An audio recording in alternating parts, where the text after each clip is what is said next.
Magandang araw mga insan, ako po ang inyong banat insan at nandito na naman po tayo para sa makatotohanang reaction.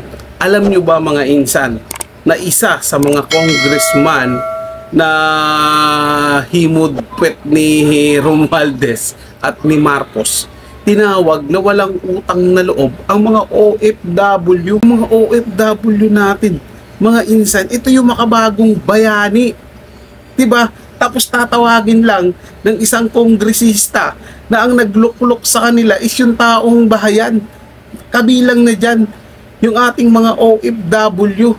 Kaugnay ito sa issue ng sinabi ng mga OFW na zero remittance sila. Simula ngayong araw na to, birthday ni Tatay Digong Duterte. Happy birthday nga po pala sa nag-iisang mahusay na presidente ng Pilipinas na si Tatay Digong Duterte. Marami ang ayaw kasi masama silang tao, pero yung mabubuting tao, marami gusto po si Tatay Digong Duterte. So yun nga, balik tayo mga insan, no?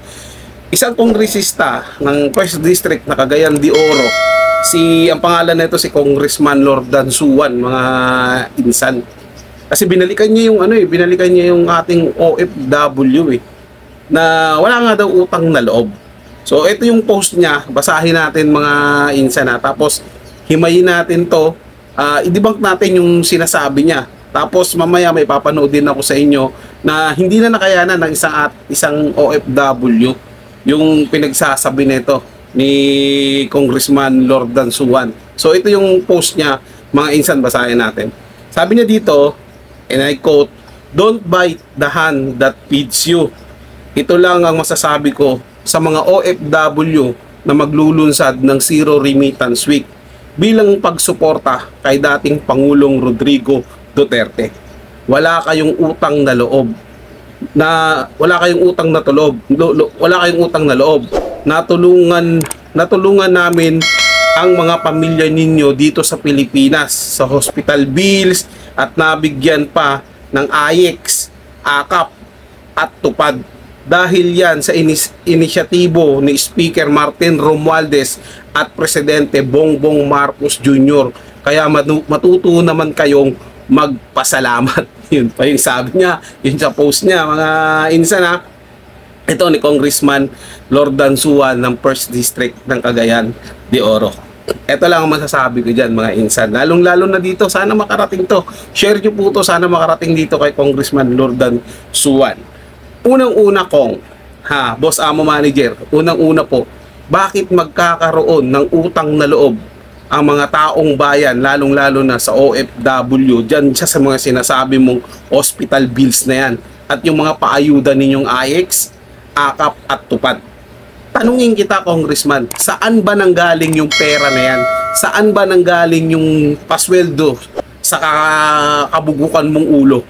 Wala, hindi ko alam kung anong klaseng tao to eh. Bakit magkakaroon ng utang na loob sa inyo ang mga mamamayan? 'Di ba?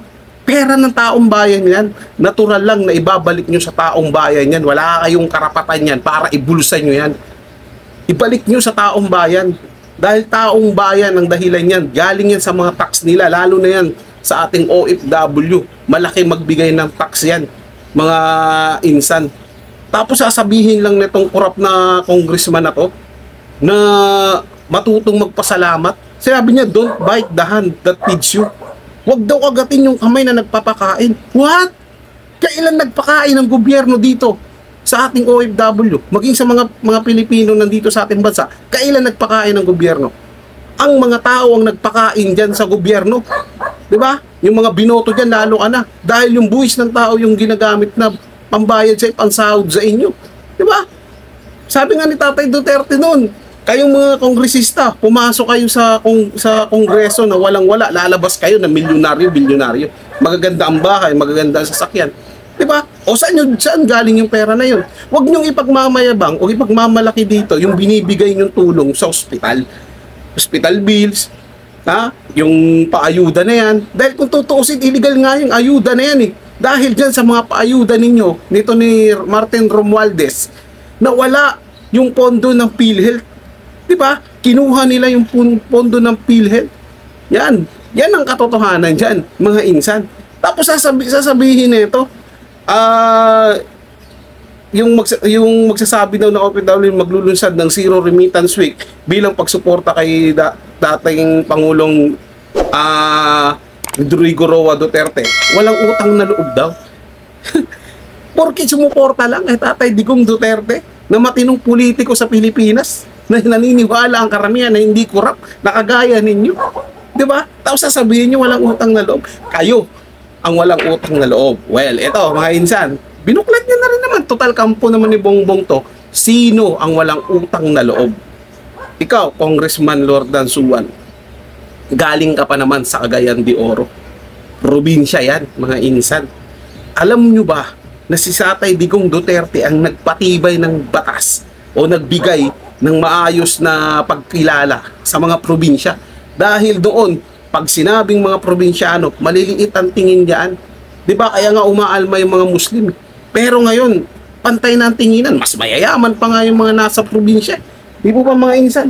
Tapos ngayon sasabihin nito, wala daw utang na loob. Ikaw nga yung walang utang na loob eh. Di ba? Imposible naman sa distrito nito, walang mga OFW. Hindi po ba mga insan? Na binoto siya. Tapos ganito sasabihin niya. Di ba? Kahit saan nyo pagbalik-balik ta rin, hindi dapat tumanaw ng utang na loob ang mga Pilipino dyan sa politiko. Huwag po natin, huwag na po natin tangkilikin yung sinasabing utang na loob dahil tinulungan tayo ng politiko, ito na yung iboto natin. Hindi po ganun yun. Dahil yun po yung responsibilidad nila bilang politiko na tulungan po yung mamamayan nila, yung bumoto sa kanila. Tao po yung pinagsisilbihan nila. Hindi po tayo ang magsisilbi sa mga politiko na to, mga insan. Tapos ang lakas ng loob nito ni Lordan Suwan sabihin na walang utang na loob yung mga OFW. Dahil sila Martin Romualdez daw o nagbigay ng paayuda, ng tulong sa inisyatibo daw ni Martin Romualdez. Huy, Congressman, mahiya-hiya ka naman sinasabi mo. Dahil yung mga binabanggit mo dyan, yan yung mga tunay na walang utang na loob. Hindi po ba? O kamag-anak niya ni Martin Romualdez ito si Marcos. O kaano-ano niya si Imelda Marcos na hindi natuloy paarestuhin, ikulong dahil napigilan ni Tatay Digong Duterte. O kaano-ano niya rin yung dating Pangulong si Marcos Sr. na ipinalibig ni Tatay Duterte sa libingan ng mga bayani. O di ba ang daming nagalit noon? O sino ngayon ang walang utang na loob? Ba? Bago mo sabihin yung pagtanaw ng utang na loob, siguraduhin mo na mayroon ka ring utang na loob sa mga tao, sa mga, lalo na dyan sa nasasakupan mo. Ba? Tumanaw ka ng utang na loob sa kanila dahil I'm sure mayroon ding mga OFW dyan, mga insan sa lugar nila, na galit ngayon dahil sa pinagsasabi nito. O ito katunayan nito, may isang OFW mga insan na umalma sa sinabi niya, hindi niya nagustuhan mga insan yung pinagsasabi ng kongresista na to. O pakinggan niyo, panoorin niyo to mga insan. Hanapin ko lang mga insan, saglit lang ha. O ito na. Good evening, Duterte supporters at sa lahat ng OFW saan man sa mundo, good evening sa inyong lahat. Sagutin W yan mga insan. OFW.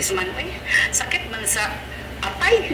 Masakit talaga ako. May ate ako sa ibang bansa eh. OFW eh. Ang naloob kay Tamba Buaya Romualdez at kay BBM Pangag. Kung ang pamilya namin nakatanggap pa ng ayuda sa Pilipinas, deserve nila yan. Pangatlo, kami ang nagpapasweldo sa inyo. Correct! Anong ginawa ninyo sa admin ngayon? Pangat-apat, pera ba ni Romualdez at ni BBM yan? Bigyan nyo daw kami ng proof daw na pera nila yan. Hindi ba galing yan sa kaba ng bayan yung mga pinupundo-pundo nyo dyan sa mga ayuda na yan? Ama, ang galing mo dyan ate. Saludo sa'yo. Ang galing mo. Kami mag-zero remittance itong 28 April 4. Problema na namin yan. Kami ang may desisyon yan. Dahil sinusuportaan lang namin ang tao na nagpalakas ng loob namin at nagbigay ng dignidad sa amin ng mga OFW. Ngayon, kung kami sumusuporta sa mga Duterte, problema na namin yan, din yun ang problema yan. Bakit? Natatakot kayo, di wala kayong matanggap na remittance? Ha? Wala silang makukurakot. Hindi mo kami dapat sumbatan dahil unang-una, deserve ng pamilya namin makatanggap dahil galing sa kaban ng bayan yan. Galing sa mga taxes ng mga Pilipino, naghirap magtrabaho, tapos kurakutin lang ninyo. Hindi kayo nahiya. Hindi Hindi nyo ba alam kung gaano kahirap dito sa abroad ng mga OFW? Tama. Pag problema dito, ano yung gobyerno ninyo? Tingnan nyo nga yung nabitay na Pilipino. Anong ginawa ng presidente nyo na yan? Mabuti pa si Daddy Digong. Tinulungan niya ang OFW na mabitay. Tapos tingnan nyo naman ang ginawa at iniwan ni Daddy Dig sa Saudi Arabia.